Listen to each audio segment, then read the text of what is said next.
Saya mau membawa kita untuk melihat di dalam firman Tuhan, yaitu tentang jemaat di Makedonia, ya. Jemaat yang berada di Makedonia, yaitu di dalam 2 Korintus 8.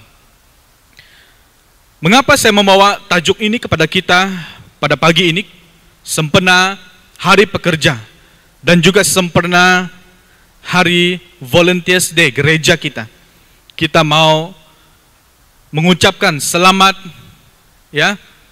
Terima kasih kepada Anda yang sudah bekerja oleh karena tenaga dan juga beban yang sudah Anda pikul di bahu Anda, masing-masing kita.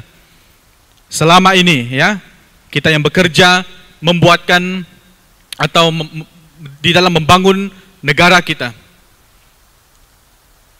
Di dalam 2 Korintus 8, kita belajar dari jemaat Makedonia, yang mana Rasul Paulus, dia menuliskan surat kepada orang Korintus pada waktu itu.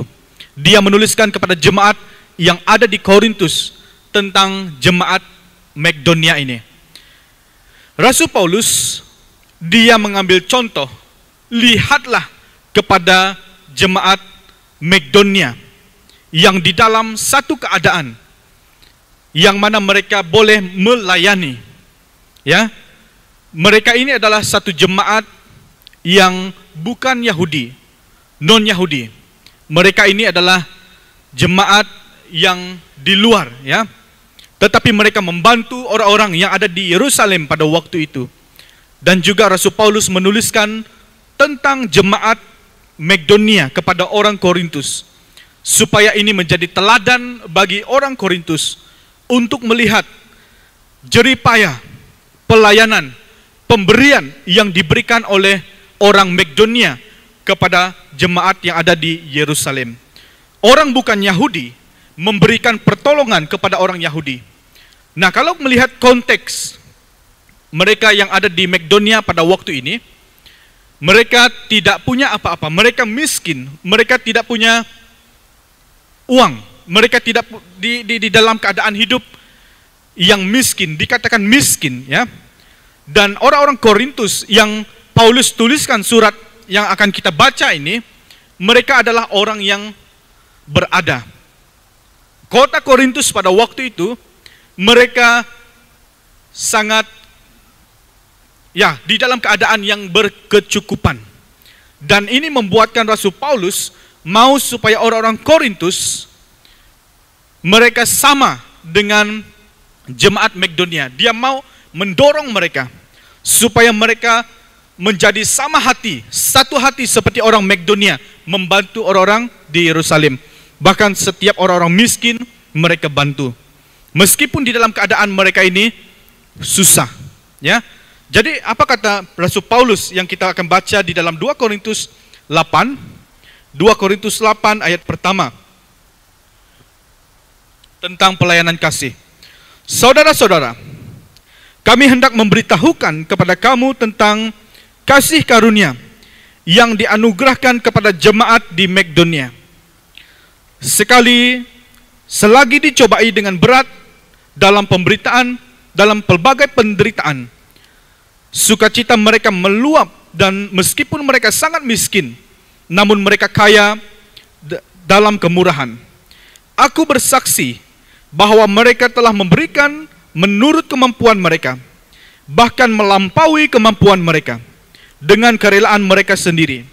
Mereka meminta dan mendesak kami, supaya mereka yang juga beroleh kasih karunia untuk mengambil bahagian dalam pelayanan kepada orang-orang kudus. Mereka memberi lebih banyak daripada yang kami harapkan.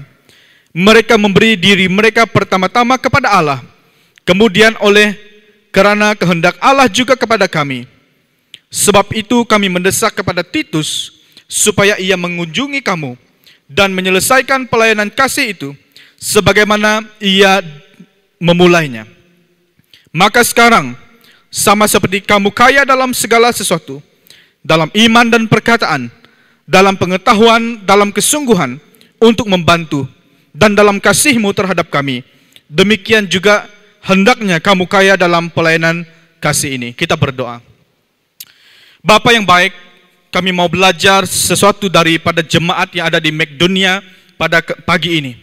Khususnya kepada semua volunteer, semua pelayan di dalam gereja ini, bahkan yang belum melayani lagi Tuhan. Kami mau belajar sesuatu daripada jemaat yang ada di Makedonia ini Tuhan. Beri penjelasan kepada kami supaya kami sama-sama memahami, mengerti mengapa kami harus melayani dan apa yang membuatkan kami tergerak untuk melayani. Terima kasih dalam nama Yesus kami berdoa. Amin. Nah, saudara yang saya kasihi di dalam nama Tuhan Yesus, pada pagi ini kita melihat jemaat yang ada di Makedonia ini, apa latar belakang mereka. Saya sudah menjelaskan sedikit tentang latar belakang surat Rasul Paulus tuliskan kepada orang Korintus supaya mereka mencontohi jemaat Makedonia. Dan kita mau lihat siapa mereka yang daripada jemaat Makedonia ini.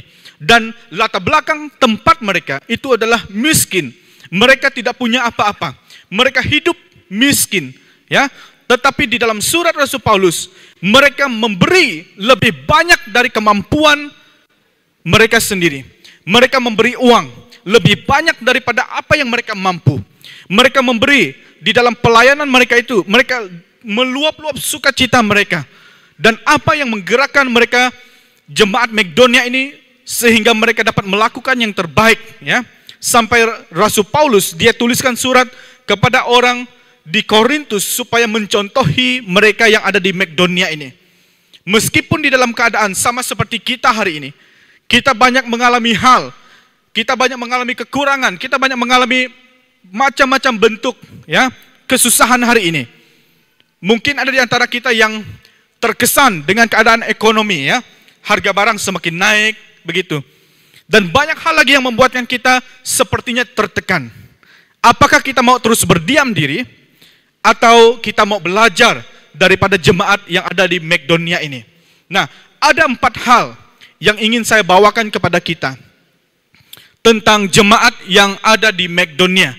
Apa yang membuatkan mereka begitu semangat dengan melayani sehingga mereka tidak fikir bahwa mereka kekurangan. Nah, yang pertama, apa yang dapat kita belajar dari jemaat Makedonia yang dituliskan oleh Rasul Paulus kepada orang Korintus pada waktu itu. Yang pertama ialah orang-orang Makedonia, mereka mengenal kasih Allah di dalam Yesus Kristus. Mereka mengenal kasih karunia. Pada waktu mereka mengenal kasih karunia, mereka diselamatkan. Hati mereka bersemangat untuk melayani Tuhan. Ingat, siapa di antara kita yang sudah berkawin?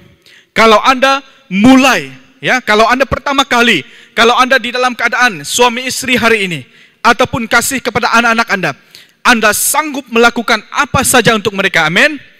Untuk suami istri, kamu mau lakukan yang terbaik untuk istri, betul? Saudari Anas, oke, betul? Ya, itu dia saudari Anas, ya, dia sangat fokus. Mereka akan pasti melakukan yang terbaik kepada orang yang mereka sayangi. Amen. Kita buat yang terbaik untuk anak kita, buat yang terbaik untuk istri, istri buat yang terbaik untuk suami. Demikian juga dengan mereka yang ada di Makedonia pada waktu ini. Meskipun mereka susah, ya, meskipun mereka susah, tapi mereka cinta dengan Yesus. Pada waktu saya teringat, ya, pada waktu saya habis tingkatan 5 2009 yang lalu, masuk ke dalam 2010, saya menyerahkan hidup saya dengan Tuhan. Ya, pada waktu itu saya bekerja di salah satu company di Waterfront. Dan pada waktu itu saya mau pergi kerja pukul 12 tengah hari karena saya masuk kerja petang. Saya pergi kerja. Dan tiba-tiba saya mengalami satu keadaan yang begitu menakutkan, ya. Dan saya tahu bahwa Yesus itu dia juru selamat, tapi sepertinya ada satu panggilan di dalam kehidupan saya sehingga saya call. Waktu itu kan saya baru habis Form 5, saya belum lagi terlibat dengan apa-apa pelayanan di dalam gereja. Saya budak lagi pada waktu itu. Saya call Pastor Andy, ya. Saya call Pastor Andy, saya minta maaf karena saya begini-begini, ya. Ada banyak hal yang saya bicarakan dengan dia, ya. Saya call dan saya ikut counseling begitu. Lalu saya memberikan diri saya kepada Tuhan. Dan saya tahu bahwa saya diselamatkan pada waktu itu oleh karena keadaan yang menakutkan saya. Saya terima Yesus. Dan pada waktu itu saya mengenal bagaimana arti kasih karunia itu. Saya tidak layak. Saya begitu berdosa sekali, tetapi Yesus selamatkan saya daripada dosa. Dan dari sana, ya, 2010 saya menyerahkan diri saya untuk menjadi hamba Tuhan. Dan saya pergi sekolah selama 4 tahun.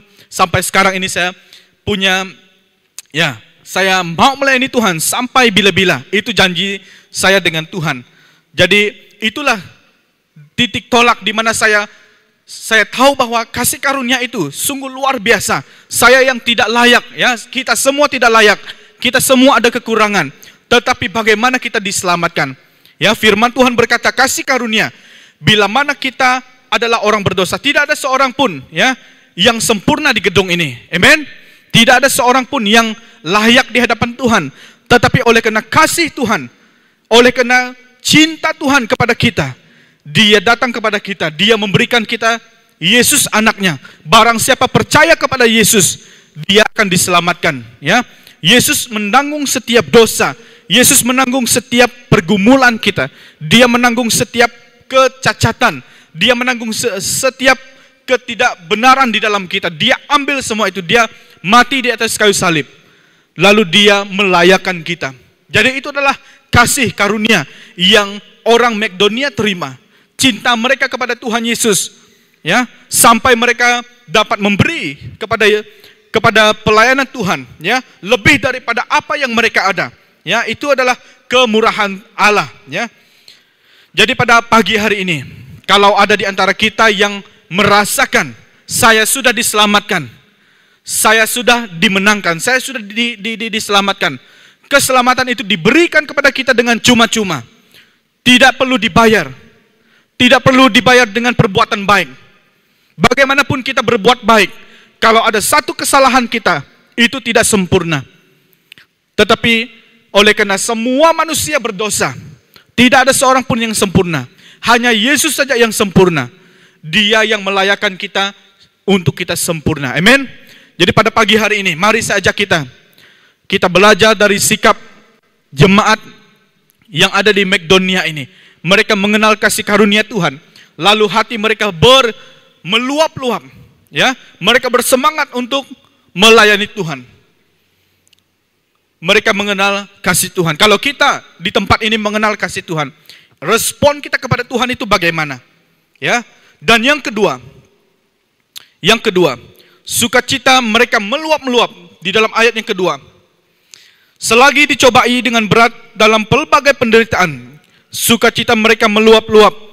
Dan meskipun mereka sangat miskin, namun mereka kaya dalam kemurahan. Apa yang dituliskan oleh Rasul Paulus tentang jemaat di Makedonia? Mereka bersemangat untuk melayani Tuhan. Mereka memberi dengan pemberian, mungkin keuangan, mungkin sedikit benda, ya, mungkin beras, mungkin barang makan.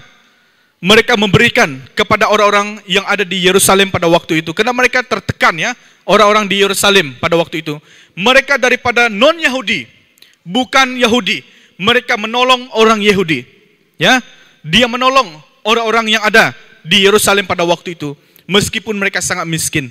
Sebab itulah Rasul Paulus memuji mereka yang ada di Makedonia pada waktu ini. Karena mereka bersukacita. Jemaat yang ada di Makedonia, mereka bersukacita, dan respon mereka terhadap kasih karunia adalah sukacita mereka. Mereka sangat bersyukur, ya. Mungkin ada di antara kita yang mengalami hal ini. Kamu diselamatkan. Wah, di dalam hati kamu sangat bersukacita. Oleh karena kamu disembuhkan, penyakit kamu disembuhkan, malah roh kamu itu, ya, jiwa kamu diselamatkan oleh Tuhan. Jadi itu adalah respon terhadap kasih karunia. Mereka sangat bersukacita, ya, untuk melayani Tuhan. Dan yang ketiga, mereka melayani dengan apa adanya, ya. Mereka melayani dengan apa adanya. Yang ketiga, ayat ketiga,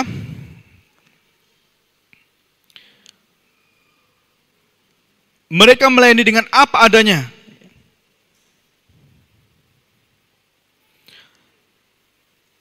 Ada di antara kita yang di sini, setiap kita ada gift yang Tuhan berikan, ya. Setiap kita ada gift yang Tuhan berikan. Ada yang tidak pandai menyanyi, ada yang pandai menyanyi. Ada yang tidak pandai main gitar, ada yang pandai main gitar. Sama seperti saya berusaha sampai saya ikut kelas untuk main gitar.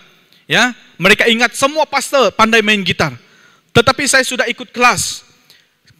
Berbulan-bulan saya main gitar sampai cikgu yang mengajar kami main gitar itu memberikan saya sebuah gitar, menghadiahkan saya sebuah gitar. Masih saya tidak dapat tahu chord dia. Saya tahu mendengar, saya tahu nyanyi sikit-sikit lah, ya. Saya tahu nyanyi sikit-sikit, tapi saya tidak pandai dengar chord A, chord B, chord C bila dia berpindah itu, ya. Dan ada di antara kita yang sangat senang untuk gitar ini. Jadi melayani dengan apa adanya, saya dengan apa adanya saya, Brother Mike melayani dengan apa adanya dia. Kita semua melayani dengan apa adanya. Semalam kami meeting dengan zone leader. Zone leader yang ada di gereja kita, tidak semua yang ada sijil university. Mungkin ada di antara mereka yang tidak sampai UPSR pun, ya, tidak sampai PMR pun, tetapi mereka memberi diri mereka untuk melayani sebagai zone leader. Dan mereka katakan, wah, pastor minta maaf sebab ada orang yang menolak untuk menjadi cell leader. Ada mereka yang cakap tunggu dulu, ya, mereka tunggu dulu. Orang suruh jadi cell leader, mereka cakap tunggu dulu, ya. Jadi saya ingin mendorong kita yang belum mengambil pelayanan. Setiap kita sampai bila kita mau tunggu, ya, untuk melayani Tuhan. Sebab umur kita semakin meningkat. Pada waktu kita bujang, kita cakap tunggu dulu, ya. Orang suruh kita jadi cell leader. Tunggu dulu. Orang suruh kita jadi selepas kita kawin, oh, banyak tugas, banyak anak, ya. Kita sibuk dengan anak, sibuk dengan kerja. Kita cakap tunggu dulu. Dan selepas kita anak sudah semua besar, kita tunggu pensiun pun cakap tunggu dulu, belum siap. Sampai satu saat nanti baru kita menyesal. Wah, sebab setiap yang kita lakukan di dalam gereja ini, yang membayar harga, yang membayar upah kita adalah Tuhan. Dia membayar upah kepada setiap yang melayani. Kalau kita lihat di dalam firman Tuhan, upah yang diberikan kepada kita belum tentu upah saya besar. Upah saya sebagai pastor besar daripada upah yang sapu-sapu gereja. Mungkin yang sapu gereja itu lebih besar upah dia daripada upah saya. Tapi firman Tuhan katakan sama saja. Upah pastor dengan upah yang melayani di belakang tabir, ya. Ada yang merasakan di belakang tabir, oh, tidak guna pelayanan saya ini. Tidak ada orang tengok, ya. Tidak ada orang tengok pelayanan saya ini. Jangan cakap begitu, sebab upah kita sama saja. Amen. Sebab kita semua diberikan upah sesuai dengan perbuatan kita. Ya, upah kita itu diberikan sesuai dengan perbuatan. Jadi, mari saya ajak kita sama-sama melayani dengan apa adanya kita pada hari ini. Ya, di dalam keadaan kita miskin, dalam keadaan kita hari ini sangat-sangat susah hari ini, ya. Bagi kita yang kontraktor, bagi kita yang bekerja membuat bangunan, harga besi semua naik. Dikatakan, saya baru-baru pergi di Hardware, oh, nanti Mei, ya, naik lagi, oh, mereka cakap, ya. Nanti naik lagi. Saya baru-baru pergi beli baja, ya, untuk yang berternak, yang berkebun. Harga semua naik hari ini. Di dalam keadaan yang, ya, kita pun tidak tahu apa yang terjadi. Tapi mari saya ajak kita belajar daripada jemaat yang di Makedonia ini. Mereka mengalami, ada satu hal yang saya mau ceritakan tentang jemaat di Makedonia. Mengapa mereka sangat bersemangat untuk melayani. Meskipun di dalam keadaan miskin. Mereka percaya pasti ada pertolongan Tuhan. Kalau kita lihat di dalam 2 Korintus 8, 2 Korintus 9, kita bacakan itu. Ya, Tuhan membuka jalan untuk mereka. Malah memberkati mereka lewat pemberian yang mereka lakukan. Ya, lewat semua yang mereka lakukan, Tuhan memberikan lagi kepada mereka. Buka jalan saat tidak ada jalan. Jadi mari saya ajak kita sama-sama pada pagi ini. Bukan hanya kita yang berada saja, ya, yang berpunya, yang punya. Atau mungkin Anda katakan, wah, saya orang susah, macam mana saya mau memberi? Lihat orang Makedonia ini, mereka memberi lebih dari kemampuan mereka. Sebab Tuhan buka jalan untuk mereka saat mereka tidak ada jalan. Tuhan sediakan sesuatu dengan cara mujizat kepada mereka saat mereka tidak punya apa-apa. Jangan tunggu, jangan katakan, oh saya ini saja yang ada pada saya, ya. Ini saja 10 ringgit saja, itu dalam pikiran kita. 10 ringgit ini untuk ini. Tapi waktu kita menyerahkan ini dengan Tuhan, Tuhan buka jalan untuk kita. Amen. Sama seperti jemaat yang ada di Makedonia ini. Tuhan buka jalan untuk mereka. Tuhan sangat pemurah dengan mereka. Ya, Tuhan buka jalan dengan cara mujizat. Tuhan selesaikan apa yang mereka tidak punya. Jangan tahan. Kalau kita tahan sedikit keuangan yang ada pada kita, atau kita punya pelayanan, kita tahan. Kita cakap, oh tidak dapat Tuhan, tidak dapat. Tuhan tidak. Kalau kita lihat di sini, apa yang kamu tabur, itu yang kamu tuai. Ini yang Tuhan katakan, ya. Di dalam ayat ke-9, ya. Dan Allah sanggup melimpahkan segala kasih karunia kepada kamu, supaya kamu senantiasa berkecukupan. 2 Korintus 9 ayat 8, ya. Supaya kamu senantiasa berkecukupan dalam segala sesuatu, malah berlebihan dalam pelbagai kebajikan. Nah, di sini menunjukkan bahwa jemaat yang ada di Makedonia pada waktu ini, mereka memberi dari semua yang mereka ada, malah lebih lagi. Mereka tidak risau apa yang mereka makan. Mereka tidak risau apa yang harus diberikan kepada anak-anak. Sebab Tuhan kita adalah Tuhan yang hidup. Dia memberikan kepada orang yang murah hati. Amen. Jadi pada hari ini mari kita memberi dengan sukacita. Mari kita memberi bukan hanya keuangan kita, tapi hidup kita beri untuk pelayanan Tuhan.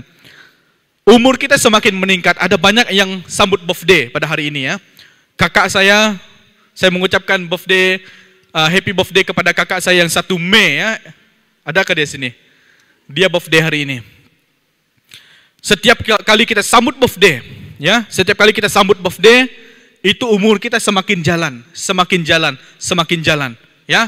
Jadi jangan lepaskan peluang. Kalau Anda diminta untuk melayani, berilah diri kamu untuk melayani. Amen. Itu akan membuatkan keseimbangan dalam gereja.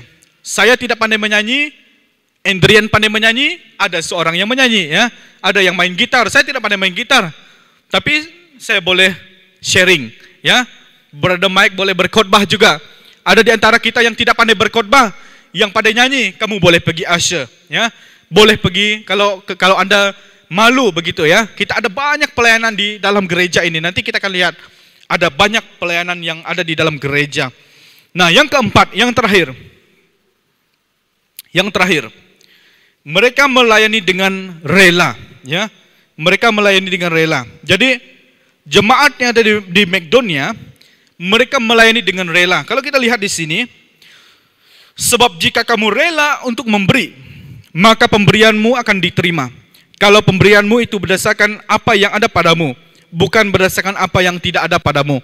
Nah, apa yang kita dapat belajar dari pemberian, ya? Kalau kita rela, saya pernah ingat ada satu kali semasa welcoming, ya, ada seorang welcomer yang mengatakan, kalau kamu tidak rela untuk memberi pada pagi ini, tidak perlu memberi, ya.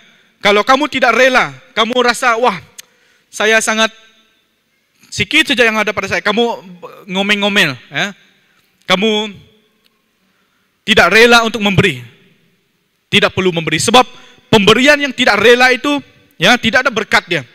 Kalau kita lihat di sini, orang yang memberi dengan berat hati itu lebih baik jangan memberi, ya. Lebih baik jangan memberi. Berilah dengan sukacita, dengan sukarela, ya. Apa yang ada padamu, itulah firman Tuhan kita. Jadi jemaat yang ada di dunia pada waktu ini, mereka memberi dengan rela, ya. Mereka memberi dengan rela. Sebab pemberian yang dengan rela itu diterima, malah diberkati oleh Tuhan. Sebab itulah setiap kita yang volunteer, dinamakan volunteer, yang rela, ya, kita merelakan diri kita untuk melayani. Jadi pada hari ini kita sangat bersyukur, kita menyambut hari pekerja dan juga hari volunteer day kepada setiap yang melayani, baik yang di member, yang nampak maupun setiap kita usher ataupun yang di belakang tabir ataupun semua yang tidak nampak yang melayani, kita menyambut hari Volunteer Day pada hari ini. Kiranya Tuhan yang memberkati semua usaha, setiap jerih payah Anda, setiap titik peluh yang keluar daripada Anda, Tuhan berkati semuanya itu. Amen. Jadi yang terakhir, ada beberapa pelayanan di gereja kita, ya, gereja On The Rock. Kita ada beberapa pelayanan yang ada. Yang pertama, pada waktu Anda masuk di tempat ini, Anda melihat mereka yang jaga parking dan security, mereka yang menjaga kereta-kereta Anda di luar. Nanti balik nanti ucap terima kasih sebab melayani. Amen. Kita semua ucapkan terima kasih sebab banyak kali orang-orang yang tidak dikenal di luar sana, bila Anda letakkan kereta sini, mereka kan jenguk-jenguk, ya. Kita ada kamera kan. Lalu di dalam sini mereka, oh, ada seorang yang jenguk-jenguk kereta, ya. Merekalah yang menjaga kereta kita, ya. Mereka yang parking dan security. Dan yang kedua ada usher dan penyambut tetamu, ya. Ada mereka yang menyambut Anda di depan pintu ini. Dan juga ada praise and worship, ya, yang melayani kita di mimbar. Dan juga welcomer seperti Brother Mike tadi. Dan juga ada musician yang main music. Kita sangat kekurangan ini. Bagi kita yang belum melayani, tapi ada gift di dalam main gitar, main music, menyanyi, berikan diri Anda, ya. Dan juga kita ada dancer yang menari di depan. Anak-anak muda yang belum ada pelayanan, kita lihat mereka saja yang menari tiap minggu. Kita sangat kekurangan dancer. Mohon, ya, kita yang punya karunia, yang rindu untuk menari, berikan diri Anda untuk menari. Dan juga kita ada media team yang di belakang sana. Mereka media yang urus ini, LCD, semualah, yang online, ya. Itu mereka media yang ambil gambar, seperti ini, brother kita, yang handsome ini, ya. Fotografer, videografer, yang video itu, ya. Ada juga soundman, ada LCD, ada yang main ini, yang lighting ini, ya. Itu semua pelayanan di dalam gereja. Dan juga ada announcer. Kalau selepas ini kita ada lihat iklan, mereka yang announce, ya. Dan juga kita ada standman yang angkat mimbar ini. Tadi dia juga angkat, sekarang dia juga ambil foto. Kita sangat perlukan, ya, yang melayani untuk angkat mimbar ini sekalipun, ya. Mereka angkat mimbar ini. Dan juga hospitality, ya, bukan hospital sana, bukan hospital Lopeng, ya. Nanti yang baru kita akan pergi turun bawah, ada satu bilik disediakan. Itu namanya hospitality corner, ya. Jangan bergegas pulang, kita masuk dulu ke hospitality corner. Jangan pergi hospital sana. Dan juga dan juga VIP, ya. Dan juga kita ada Rock Resource, ya. Rock Resource yang menjual baju. Istri saya melayani di Rock Resource. Dia menjual baju, menjual item-item premium, ya, premium item gereja kita. Dan juga ada Rock Essence, ya, yang masak-masak. Biasanya dulu kita ada cafe di bawah, ya.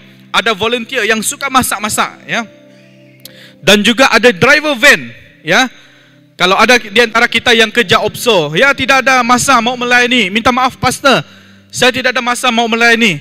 Tapi Anda boleh driver, boleh berikan diri Anda untuk jadi driver van. Sesi pertama, sesi kedua, kita angkat student daripada Fajar, KV, yang atas bukit tuh, apa nama itu, yang sekolah Tanjung, ya. Ada banyak lagi sekolah-sekolah yang kita mau angkat, ya. Itu driver van. Dan juga kita ada deko yang hias gereja ini, ya. Kita ada deko. Dan juga kita ada gereja Adiwira. Kita ada gereja Adiwira. Di dalam gereja Adiwira ini bukan sekolah minggu. Kalau di kampung kita sepertinya tidak pandang pun sekolah minggu. Tetapi di gereja On The Rock, gereja Adiwira sama dengan ibadah kita ini. Mereka juga kekurangan praise and worship team, musician. Kalau Anda, sekarang ini kita tengah cari, ya, siapa yang pandai main gitar, yang pandai menyanyi, begitu. Karena kekurangan orang yang melayani di bawah. Kita jangan double standard anak kita, amen. Kita samakan dengan kita ini juga. Sebab suatu hari nanti mereka akan naik ke atas sini, ya. Kita ini pertukaran, ya, zaman kita. Kita akan tua, mereka akan muda lagi, mereka akan naik sini. Jadi tidak ada yang rendah. gereja Adiwira yang di bawah itu sama dengan kita ini. Mereka perlukan pelayanan yang di bawah juga ya. Dan juga ada barisan MKG, ada kepimpinan gereja, ada HOD ya, ada ketua-ketua department, ada ketua ibadah raya, ada putra, putri, pelayanan putra itu bapak-bapak, putri, ibu-ibu, ada YA, teens dan lain-lain. Ada sel coordinator, CC ya, tentang komsel tadi. Ada zone leaders, ada sel leaders dan penolong. Dan kita ada juga jikasi, ada pelayanan jikasi ini, kita mempersiapkan satu tim. Kalau ada apa-apa kita siap bergerak, kita siap untuk tolong orang. Kita kalau ada orang yang perlukan ya di dalam kesusahan, kita call. Ada pelayanan jikasi ini yang akan pergi. Dan juga kita ada misi dan penginjilan. Yang di Sarawak kita ada beberapa tempat, di Tubau, di saya pun lupa juga, di area Bintulu ya, di area Bintulu. Kita ada sponsor 2 pastor yang pergi ke India ya. Kita ada sponsor 2 pastor di India. Jadi ada beberapa pelayanan misi dan penginjilan, dan juga ada speaker mingguan. Dan ada beberapa yang belum saya sebut, ada pendoa, kita ada pendoa juga. Dan ada beberapa yang tidak tersenarai juga lah ya.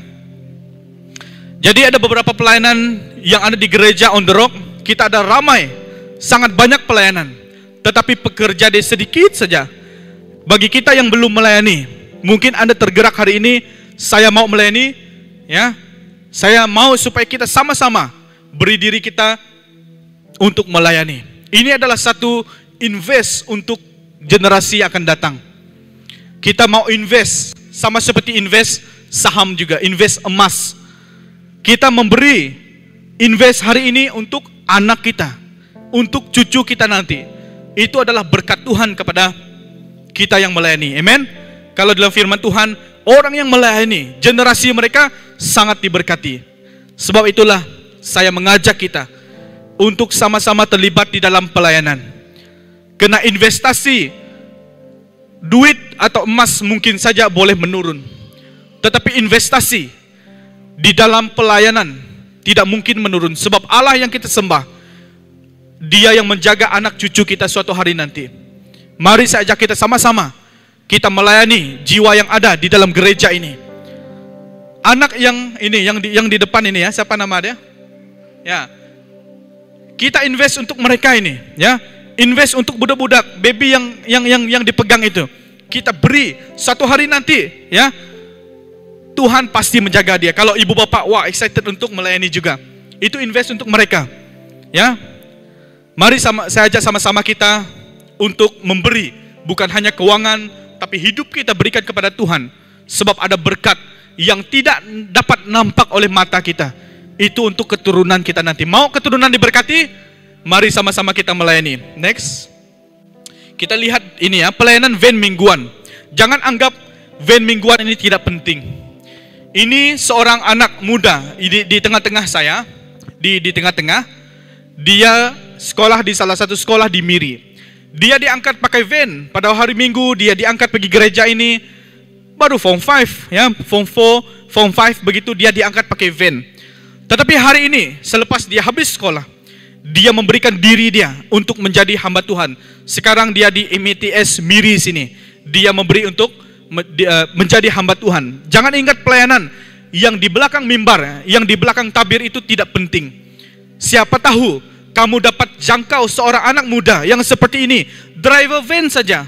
Kamu jangkau, satu hari dia akan jadi pastor. Satu hari dia akan jadi YB. Siapa tahu yang kamu drive itu, ya, itu adalah YB suatu hari nanti. Amen. Jadi itulah pelayanan kita. Yang seterusnya, mari kita sama-sama bangkit berdiri. Kita akan selesai di sini. Semua kenal ini, Ibu Teresa ya. Ibu Teresa. Seorang bertanya kepada dia, ada banyak lagi orang-orang miskin, karena dia sedang melayani di salah satu kota di India. Dia melayani di antara orang-orang miskin. Lalu orang itu bertanya kepada dia, apakah kamu tidak merasa gagal. Kamu melayani sedikit saja, tapi masih ramai lagi yang miskin. Jawaban Ibu Teresa, saya dipanggil bukan untuk berhasil, bukan untuk berjaya, untuk jangkau semua yang miskin. Saya dipanggil untuk setia.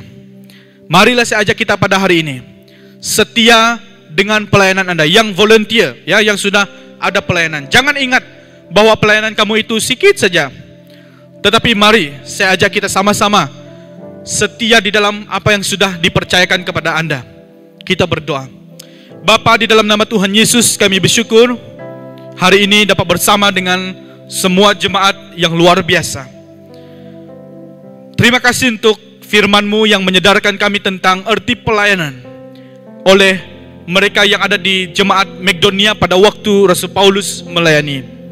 Kami mau sama-sama untuk melayani Tuhan oleh karena ada kasih Yesus di dalam kami sebagai respon, dan juga terlebih lagi untuk generasi selepas kami mau invest sesuatu di dalam kehidupan anak-anak kami. Terima kasih Bapa. Kami bersyukur untuk firman-Mu. Biarlah firman ini menjadi firman yang hidup untuk kami. Dalam nama Yesus kami berdoa. Amin.